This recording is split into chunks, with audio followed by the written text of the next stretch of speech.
Hi అండి. ఈరోజు egg curry టేస్టీగా ఎలా చేయాలో నేను ఇప్పుడు మీకు చూపిస్తాను. ఎలాంటి మసాలాలు యూజ్ చేయకుండా టేస్టీగా రైస్‌లోకైనా, చపాతీలోకైనా చాలా బావుంటుంది. ఈవెన్ బిర్యానీతో సైడ్ డిష్‌గా బావుంటుంది.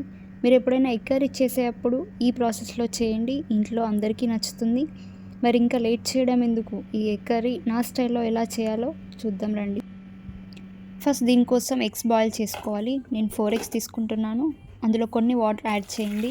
ఒక 15 మినిట్స్ వరకు మీడియం ఫ్లేమ్లో బాయిల్ చేసుకోండి. ఎగ్స్ బాయిల్ అయిన తర్వాత ముందుగా స్టవ్ మీద ఒక పెనం పెట్టుకొని అందులో ఒక హాఫ్ టేబుల్ స్పూన్ ఆయిల్ వేసుకొని కొంచెం హీట్ అయిన తర్వాత కొంచెం కారం, పసుపు, కొద్దిగా సాల్ట్ వేసుకోండి. ఆ తర్వాత ముందుగా మీరు బాయిల్ చేసుకున్న ఎగ్స్ని అందులో వేసుకోండి.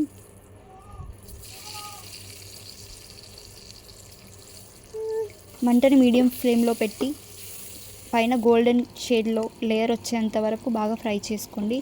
ఇలా ఈ వీడియో క్లిప్లో కనిపిస్తున్న విధంగా ఫ్రై చేసుకొని పక్కకు పెట్టుకోండి.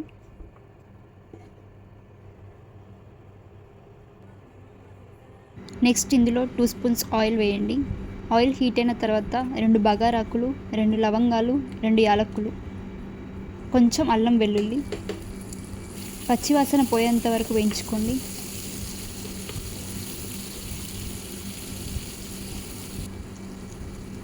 రెండు చిన్న ఆనియన్స్ తీసుకోండి. గోల్డెన్ షేడ్ వచ్చే వరకు వేయించుకోండి. ఇప్పుడు ఇందులో 2 మీడియం సైజ్ టమాటా ముక్కలు,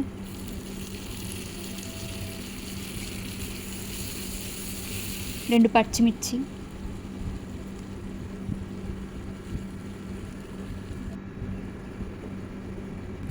చిటికెడు పసుపు, 2 స్పూన్ల కారం,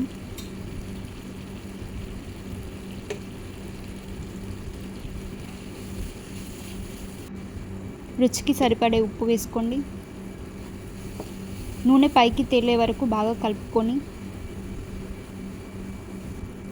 ఇందులో 2 స్పూన్ల పెరుగు వేసుకోండి.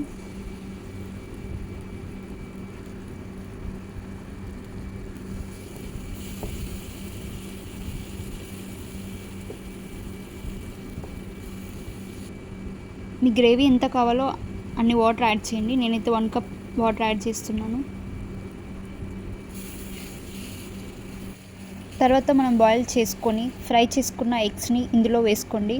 ఒక 5 మినిట్స్ మంచిగా దాన్ని బాగా ఉడకనివ్వండి.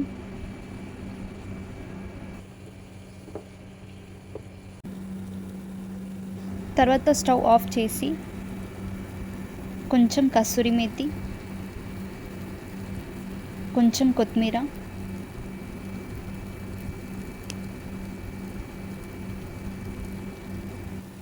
అంతే అండి. చాలా సింపుల్ ఎగ్ కర్రీ రెడీ అయిపోయింది.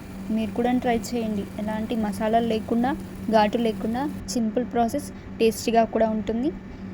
చపాతీలోకైనా చాలా చాలా బాగుంటుంది. మీరు కూడా ట్రై చేయండి ఒకసారి. సబ్స్క్రైబ్ చేయడం మాత్రం మర్చిపోకండి.